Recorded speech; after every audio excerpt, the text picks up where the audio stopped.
And then the third general source of resentment, and this one was more of an epiphany I had today as I was just talking to God about this topic, and like, what are the other sources of resentment? And he said, a strong personality in close relationship with you, who seems to always get their way when there's a clash between the two of you, or who seems to ignore your needs and desires. And that was a new one to me. I was like, oh yeah, that would probably be problematic, right? To have that person. And in every relationship, there is a dominant person in the relationship, right? And so you might have, it could be your husband, but it could be your mother who's very strong, or your mother-in-law who's very strong, or your father, or whoever it is. And if they're that strong personality, it could be that you've had this growing resentment because it always seems to get to be their way, or they don't really care about, or seem to care about your needs and desires because they're worried about getting their own needs met, and so you're kind of growing resentful. Okay, next point, and this is also huge. When it comes time for this discussion, where you've decided you do want to say what your opinion is, you do want to be heard, you do want to be able to make your needs or desires known, ask the person if they would be willing to listen deeply without commenting. Without commenting, and that you will do the same for them. So here's the deal. Ask them ahead of time. Because see, I just usually, when I finally get the courage to say something, would just start talking. Well, I haven't set any ground rules, and so then it feels great to just jump right in there and tell me how stupid that was, or whatever, right?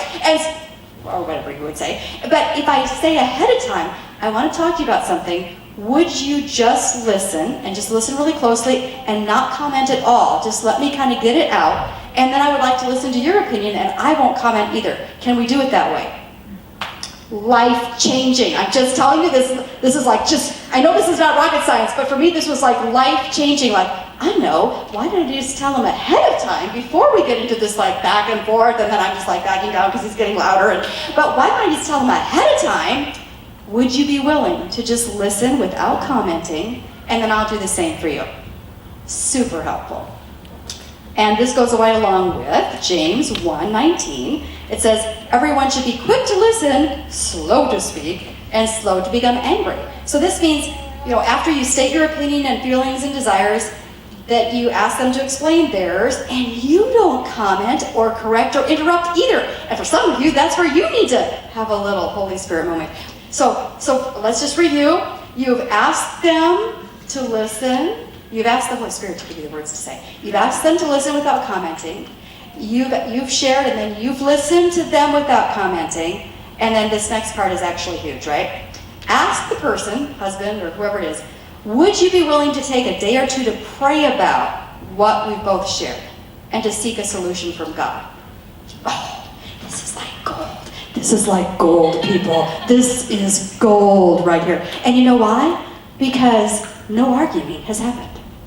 Remember that you said you're just going to listen, and they're just going to listen, there's not going to be any comment, and you're saying, let's just take a couple days to pray about this and seek God for a solution, because if you have a different opinion, let's just seek God for a solution. So first of all, for us conflict avoiders, this is gold, because it's no conflict happened now. I'm just so happy, right? Because there was no arguing, But truthfully, you are both hopefully seeking God for a solution.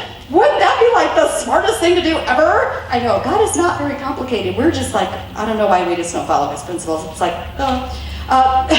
why don't we follow his principles? His principles James 1:5.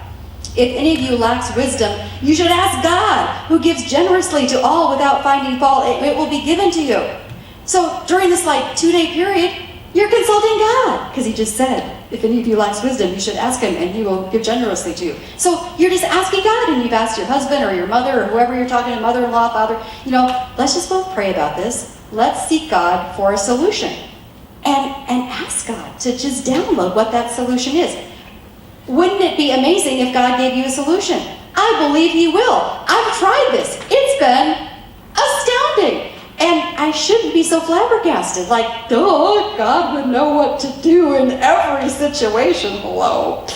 Point number 9. Then set aside an uninterrupted time to work on a solution that would reflect the biggest concerns of you both. And if possible, start this time by praying together for God to guide you to a solution that would bring unity and peace. Wow, again, not rocket science, but what if we were to do that? We've had this lovely time out for a couple of days. We've both been seeking God. We both know what the other person's perspective is because we heard it calmly presented with no arguing. And now you're coming together and saying, let's just pray that the Holy Spirit would be here and guide us to a solution right off the bat. When you start off with prayer, have you ever done that in an argument? It's kind of hard to do that if you've been all heated, but if you start off by just prayer, it brings such calm. It brings such calm. And now the Holy Spirit's going to be talking to you and giving you ideas that maybe you hadn't had before. Ephesians 4:3. Make every effort to keep the unity of the Spirit through the bond of peace. And so you're asking God, bring us a solution that would represent, the biggest needs and concerns of us both, and bring us into unity. Give us maybe a compromise, an idea that we hadn't thought of that represents the ideas of us both.